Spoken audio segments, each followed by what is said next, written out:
I was born here in the United States, and then 2 months later, my family decided to go back to my little town in Mexico. I always saw my parents working really hard. Even though we didn't have much, having each other felt kind of enough. I'm Ruiz, and I'm a senior at South Eugene High School. While I was growing up in Mexico, I went to school that my town provided. It was really hard to learn the material sometimes. Didn't have enough books, we didn't have any computers.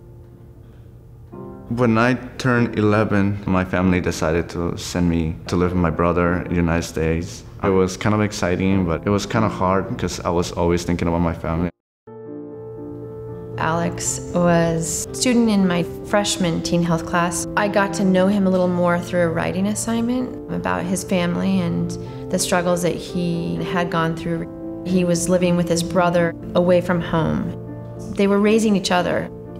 At that point, I was full-time for the florist company. I was working a lot, so that way I could have enough to support him. I would see that he was struggling. I often had to take care of myself. Like, I had to cook my own things, I had to get myself ready to go to school, catch the bus, and all that. But I always felt like I had something missing. I always tried to fill that emptiness with going out a lot. People that he was around were getting involved in drugs and alcohol. He was quickly following the path of a person that drops out of school. My brother decided it would be a better choice for me to return to my family.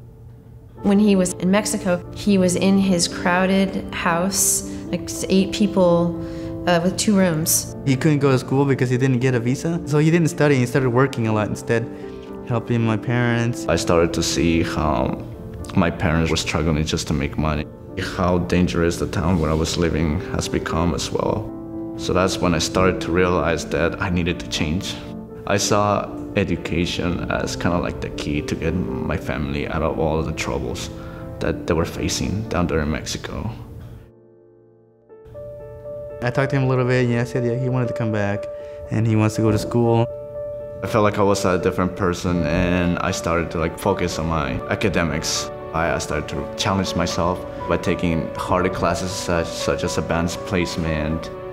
He just did everything that was expected and did it well, and the other kids took notice, and it just elevated the class. The AVID program, the LSU leadership, the superintendent's student advisory committee, the work study position in the front office. He not only sees the value of those opportunities, but somehow manages to juggle those commitments and be successful.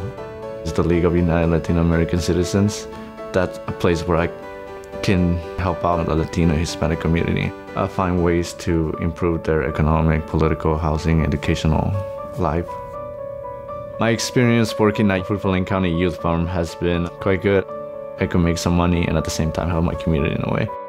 Well, we have a lot of kids that work out here, and he was always the most consistent. I think life's full of challenges, and it's kind of how you tackle them, and he's one of those guys that I see just taking it head on. So I really think success is a guarantee with somebody like Alex. Coming from a smaller town and having to leave our parents many times is difficult, but I believe that that's something that has charged him with energy. One of the sayings that he taught me was, falling down is part of life, but getting back up and overcoming all those challenges, that's living. I called him on Saturday and said, hey, congratulations, you got their scholarship. And there was dead silence.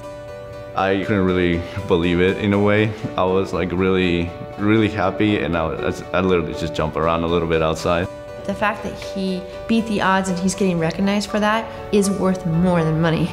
He will go and make change. No matter what kind of difficulty you're facing, there's always somebody to help to accomplish whatever you want. There's no limits to what you can do.